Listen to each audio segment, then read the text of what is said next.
Thank you very much, Malcolm Harbour. I would, in my position as the coordinator of the ETICA project, I would like to thank STOA in particular for making it possible for us to present the ETICA project, our findings and recommendations today. I would like to thank Malcolm personally for the opening speech. And I would like to, since we have a very tight schedule for today, I would like to move on very quickly to the next speaker. The next speaker, Octavio Quintana Trias, is a director of the European Research Area. Prior to that, he was the director of the Health Program, director of the Energy Program in DG RTD, and of specific interest to us, ETICA, in terms of ethical issues of technology. He also used to be involved with the European Group on Ethics in Science and Emerging Technologies. So without further ado, I would like to give the word to Octavio. Thank you very much. Good morning to you all. It's a pleasure to be here today. As Bernard was saying, my main interest, I came from the field of ethics. I've been serving in the Council of Europe and chairing the committee for 8 years, and also another 8 years as vice chair of the European Group of Ethics, of which we have here today another member that was an eminent member of this group as well. My purpose, my discussion here today is to put ethics in the context of research and the research that we do in through the framework program. You know that the first one, please. The ethics is a competence that the EU has none for it, and in fact, this was when discussing. There was a big discussion on the research on human embryonic stem cells.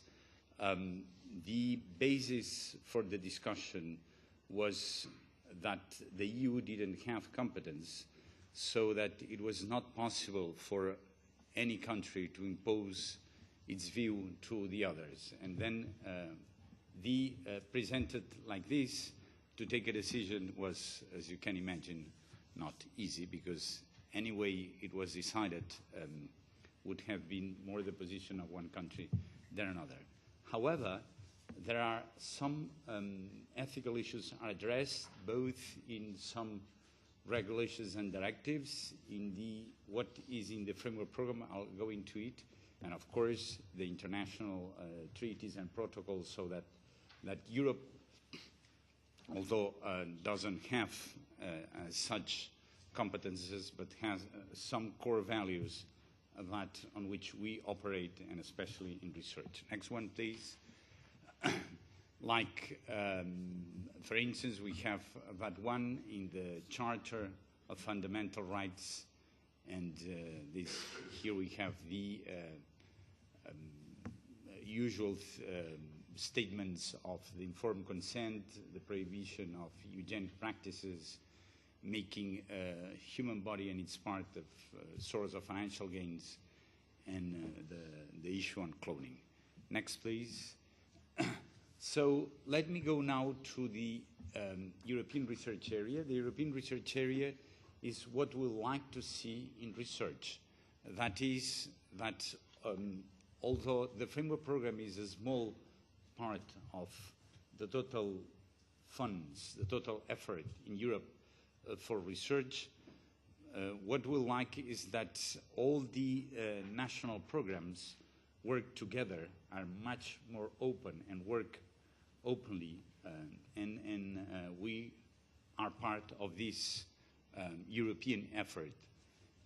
That's what the European research area is about. And that the research, and that's clearly stated, should respect the ethical principles of the EU and support the democratic values and well as the cultures and identities. Next. So what we want is to promote social and ethical values, and we do that with strengthening links with among the ethic committees. And I must say that Europe and the framework program, our efforts have been very instrumental to aid, to help to set up national ethics committees in many countries in Europe. So through our effort, many of them have been created, and because they were gathering together, they saw how the other worked, and this helped them to set up national ethics committees in different places, in different countries in Europe. And so it has been, in a way, exporting a model of having national ethics committees and having a discussion on ethics in research. The European areas, and that's in the green paper of the European research area, what we want now is to have, now our core activity is to have responsible scientific and technological progress. And that's very much the idea is to have responsible research and innovation. And that's something that is really how we would like to have that for the next, for what our activities, research activities on research, and that any technological, new technology, new progress, it is done in a responsible way, which means that we need not only to respect, of course, the values, but also to have a discussion. And let's assume that ethics is mainly about discussing different points of view, and that's the core of ethics, is the discussion, the reflection, and this is what we want with this principle of responsible research and innovation. In our that's also stated in the 7th Framework Program. We mentioned in the 7th Framework Program not because it's the first in which we had an ethical review. It's older than that, but the current one is a 7. That's why we mention it here. And we have the typical areas excluded. That is the human cloning. We have the intervening in the genetic line and the use of human embryos. You know that this stems from the Convention of the Council of Europe, and that in the Article 18, I think, was that not to create human embryos just for research or to create or as a source of stem cells.